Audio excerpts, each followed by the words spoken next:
Ya, bismillahirrahmanirrahim. Assalamualaikum warahmatullahi wabarakatuh. Ya, alhamdulillah kita bisa lanjut kuliah kimia farmasi 2. Hari ini pertemuan terakhir ya. Insyaallah pekan depan kita sudah masuk ujian akhir semester. Untuk materi hari ini saya lebih ke dasar-dasarnya sebenarnya, lebih ke pengantarnya kimia farmasi analisis. Ya harusnya ini penyampaiannya di awal-awal, walaupun saya sudah singgung, tapi penting juga, baik juga lah untuk disampaikan di akhir setelah mengetahui beberapa metode maupun teknik analisis, terutama untuk bahan-bahan farmasi, supaya kita tidak kaku melihat ini ya, tidak terlalu kaku melihat metode, prosedur ya, teknik analisis ya, bahwa ternyata itu metode atau ini prosedur ini sangat variatif ya, sangat luas ya, dan bahkan ini akan bisa terus berkembang ya, seiring bahwa orang akan berpikir untuk bagaimana caranya menemukan prosedur yang baik prosedur, metode, teknik yang lebih sederhana ya, ya dengan harapannya lebih efektif, termasuk juga efisiensi, terutama efisiensi waktu ya. Nah, kemudian ya, di sini juga gambaran bahwa artinya masih banyak hal yang perlu kita pelajari dalam bidang ini ya. Tidak kita tidak berhenti mempelajari ini, jangan kita merasa cukup ya, cukup di apa yang kita pelajari sekarang ya. Ini hanya bagian kecil saja ya, beberapa teknik-teknik analisis yang sudah kita pelajari.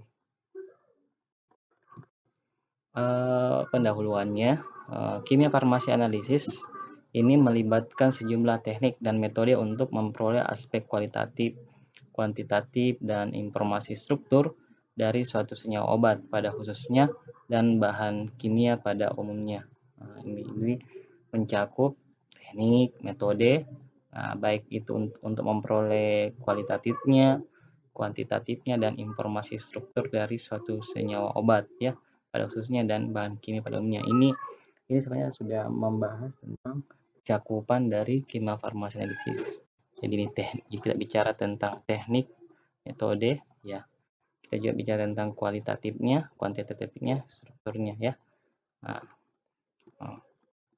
Ya, misalnya tentang kualitatif, yang dimasuk kualitatif sini, jadi ini sudah kita juga bahas, tapi saya ingin melihatkan bahwa ada definisi lebih luas ya, bahwa bicara tentang kualitatif itu kita bicara tentang analisis untuk melakukan identifikasi ya, elemen, bagian-bagiannya, spesies atau senyawa-senyawa yang ada dalam sampelnya ya, bagian-bagian dari sampel itu. Dengan kata lain, analisis kualitatif ini berkaitan dengan cara untuk mengetahui ada atau tidaknya suatu analit yang dituju dalam suatu sampel ya. Ya, jadi kemudian ada kuantitatifnya. Kalau kuantitatif ini kaitannya tentang jumlah, kadar, nilai ya. Jadi kalau pertanyaannya berapa, itu orang sudah bicara tentang kuantitatif. Ini analis untuk menentukan jumlah, kadar, baik absolut ataupun secara relatif dari suatu elemen atau spesies yang ada di dalam sampel. Jadi kalau absolut itu yang memang sifatnya tepat, relatif ya kadang ya di bagian dari perkiraannya gitu ya. Tergantung metode yang digunakan ya,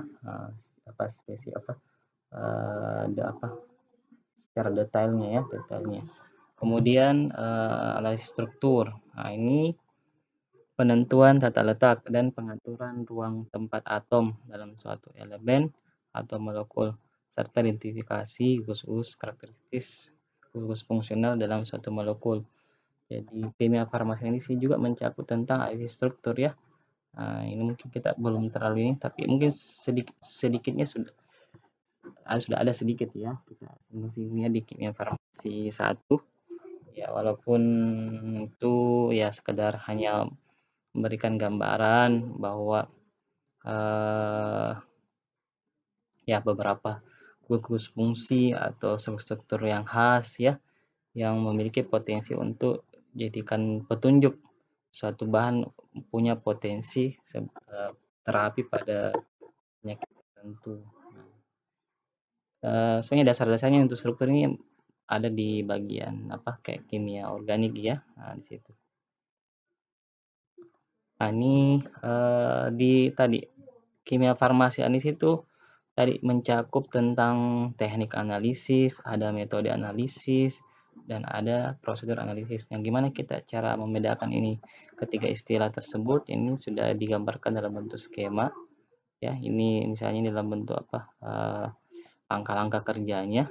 Nah, kalau dibilang teknik analisis itu sebenarnya sudah bagian akhirnya ya.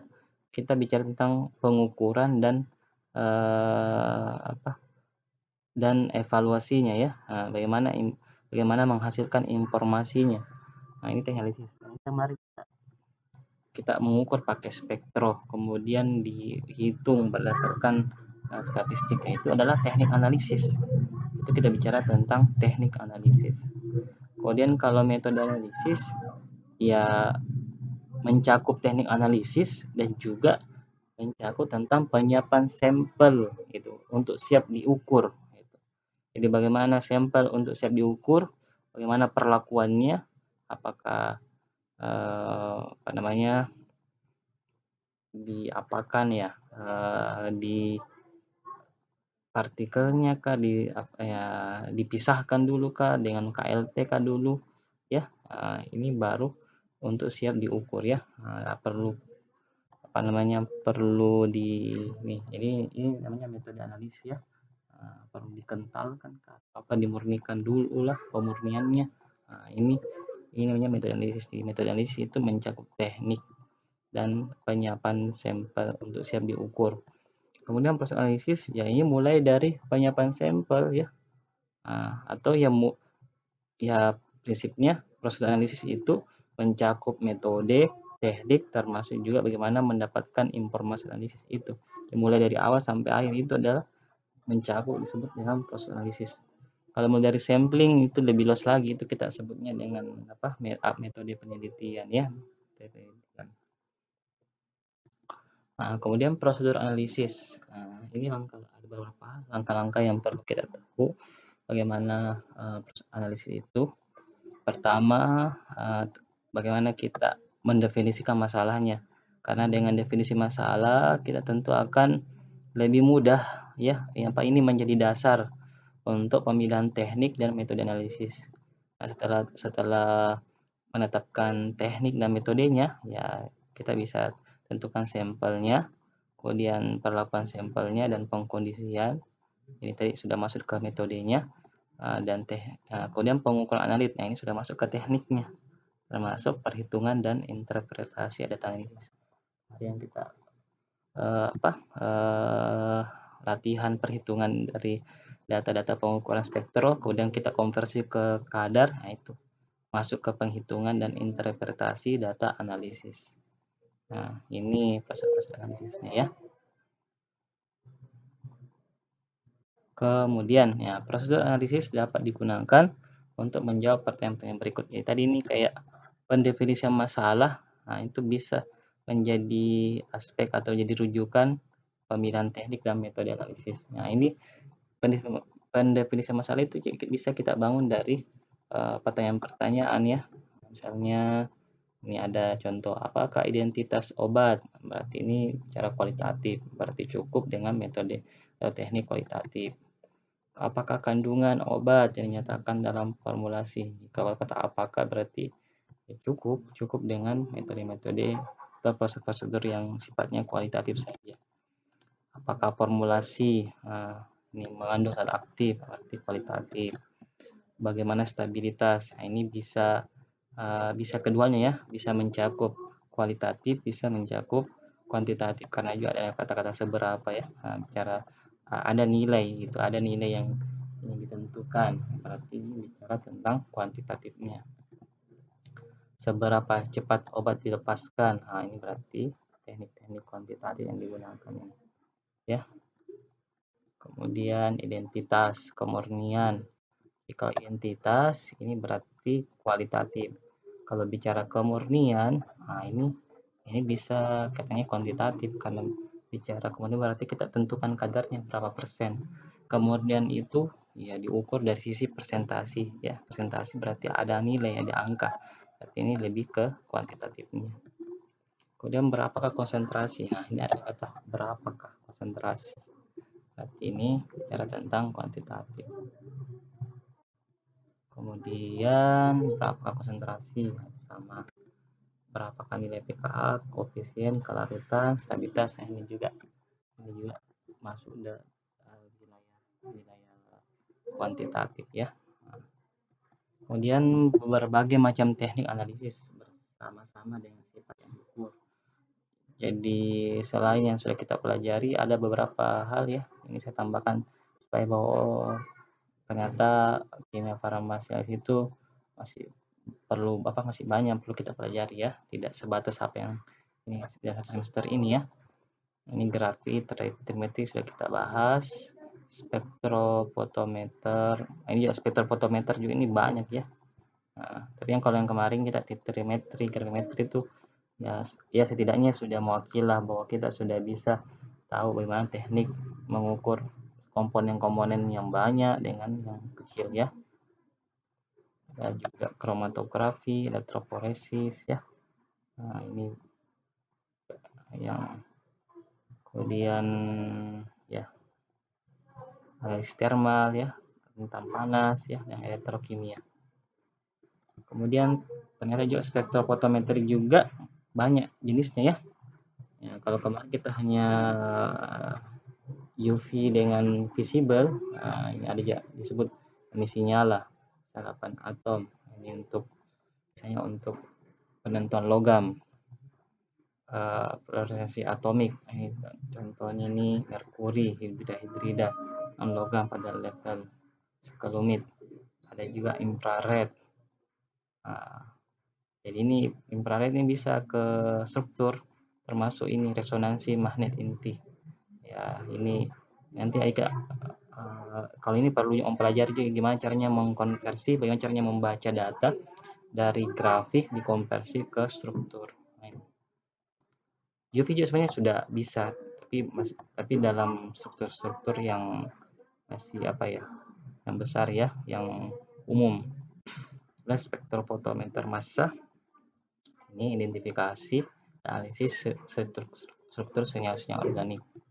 Kemudian teknik pemisahan dengan kromatografi dan kegunaan utamanya. Pemisahan juga ini jenisnya ya.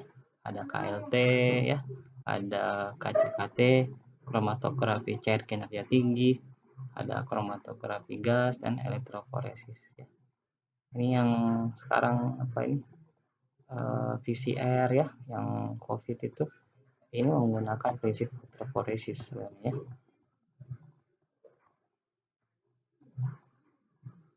Ya, kira itu saja yang materi terakhir. Ini saya lebih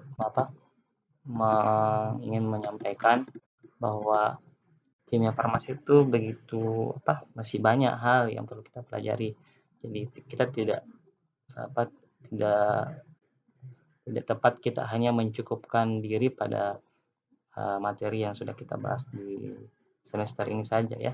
Nah, ini mungkin bisa jadi Anda akan dapatkan bagi yang mungkin yang punya minat untuk melanjutkan ke pendidikan yang lebih tinggi, itu akan lebih berkembang lagi ya.